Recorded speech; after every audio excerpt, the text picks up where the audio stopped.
दोस्तों, आज हम बात करेंगे होंडा एलिवेट का कौन सा वेरिएंट लेना चाहिए, कौन सा वेरिएंट वैल्यू फॉर मनी है और कौन से वेरिएंट को आपको नहीं लेना चाहिए, स्किप कर देना चाहिए। दोस्तों, वीडियो में बने रहिए, आज हम इसी के बारे में बात करेंगे। दोस्तों, होंडा एलिवेट के मेनली 4 वेरिएंट आते हैं। एसबी वेरिएंट जो बेस वेरिएंट है, वी वेरिएंट जो सेकंड बेस है, और VX जो टॉप से नीचे वाला है, और एक है ZX जो टॉप वेरिएंट है। मेनली 4 वेरिएंट आते हैं। तो जो SB वेरिएंट है, बेस वेरिएंट है, उसकी कीमत शुरू हो जाती है आपकी 11,59,000 से। एक्स शोरूम प्राइस शुरू हो जाती है और ये करीब 60,000 रुपये बढ़ जाते हैं आपके V वेरिएंट में। तो ये 12 लाख करीब 10,000 या 20,000 रुपये ये V वेरिएंट के हो जाते हैं। फिर आपका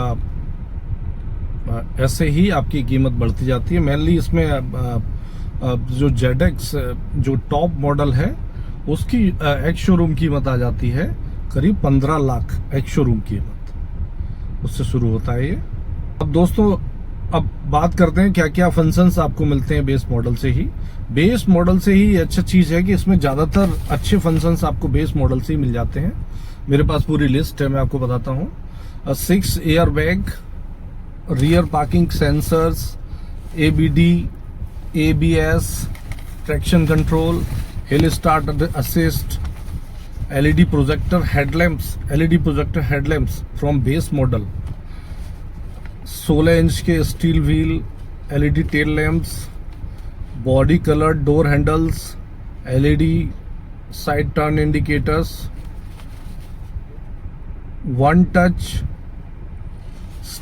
start stop button, power adjustable mirrors, fully automatic climate control base model से ही मिल रहा है आपको दोस्तों, ऑटो डोर लॉक और शार्क फिन एंटीना।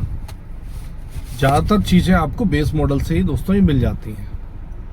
अब इसका जो सेकंड बेस है जो V है, इसमें दोस्तों कुछ चीजें बढ़ जाती हैं। जो क्या क्या बढ़ जाती हैं वो मैं आपको बताता हूँ। एक तो व्हील कवर ऐड हो जाता है दोस्तों। इसमें व्हील कवर्स, जो बेस मॉडल है उसमें व्हील आते हैं, व्हील कवर नहीं आते हैं। इसमें व्हील कवर बढ़ जाते हैं और इसमें टच स्क्रीन बढ़ जाता है दोस्तों। टच स्क्रीन 8 इंच का टच स्क्रीन बढ़ जाता है और स्पीकर्स बढ़ जाते हैं। स्पीकर्स उसमें नहीं आते हैं, 4 स्पीकर्स बढ़ जाते हैं इसमें। और इसमें फॉग लैंप नहीं आते हैं, फॉग लैंप इसमें नहीं आते हैं दोस्तों। और कैमरा, रियर कैमरा भी, पार्किंग कैमरा भी बढ़ जाता है, क्योंकि टच स्क्रीन बढ़ गया तो कैमरा भी बढ़ जाता है। मेनली ये फंक्शंस इसमें बढ़ जाते हैं। और फिर जो तीसरा है, जो टॉप से नीचे वाला मॉडल है, वो है VX। उसमें ये काफी मेजर अपग्रेड है दोस्तों। इसमें alloy wheels, 17 inch alloy wheels बढ़ जाते हैं। उसके बाद LED फॉग लैंप बढ़ जाते हैं। उसके बाद रूफ रेल्स बढ़ जाती है, रूफ रेल गार्निश जो बेस मॉडल में नहीं आती है, जो इसमें एड ऑन हो जाती है। लेन वॉच कैमरा ऐड हो जाता है इसमें। Auto lock walk away feature add हो जाता है इसमें। लेदर रैप्ड स्टीयरिंग व्हील ये ऐड हो जाता है इसमें। और रियर वाइपर और वॉशर ये ऐड हो जाता है इसमें। Automatic headlight control, light sensor ये भी ऐड हो जाता है इसमें। वायरलेस स्मार्टफोन चार्जर ऐड हो जाता है, ये भी काफ़ी प्रीमियम फीचर इसमें ऐड हो जाता है। और ऑटोमेटिक ORBM फोल्ड वाला फीचर भी ये इसमें ऐड हो जाता है दोस्तों। स्पीकर्स बढ़ जाते हैं, 6 हो जाते हैं। 4 उसमें थे, इसमें 6 हो जाते हैं मेनली इसमें दोस्तों। हाँ, एक और एक और बहुत इंपॉर्टेंट फीचर बढ़ जाता है, वो है सनरूफ। VX में आपको सनरूफ बढ़ जाता है। अब बात करते हैं दोस्तों ZX में क्या क्या एडिशनल इसमें एड ऑन हो जाता है।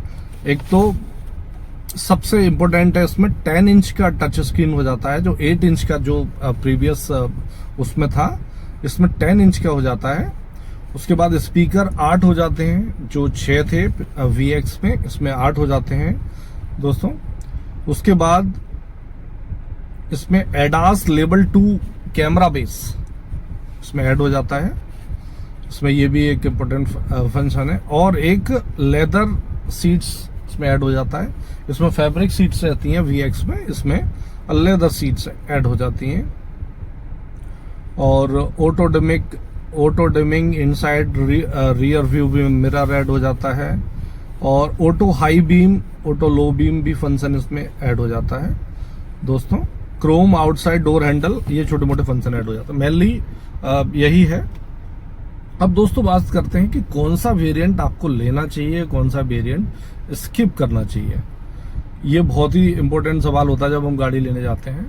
तो दोस्तों मेरा मानना है कि अगर आपका बजट टाइट है और आप ज़्यादा पैसे खर्च नहीं करना चाह रहे हैं और आपको बेसिक फंक्शंस की ज़रूरत है, ज़्यादा एक्स्ट्रा फंक्शंस नहीं चाहिए, तो मेरे हिसाब से आपको V जो सेकंड बेस है उस पर जाना चाहिए।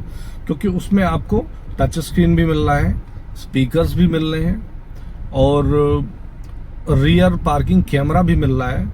तो ये काफ़ी इम्पोर्टेंट फीचर्स हैं। इनके बिना गाड़ी आज की डेट में ये मान लीजिए कि बहुत दिक्कत आती है, ये चीज़ें नहीं हैं तो ये चीज़ें इसमें हैं।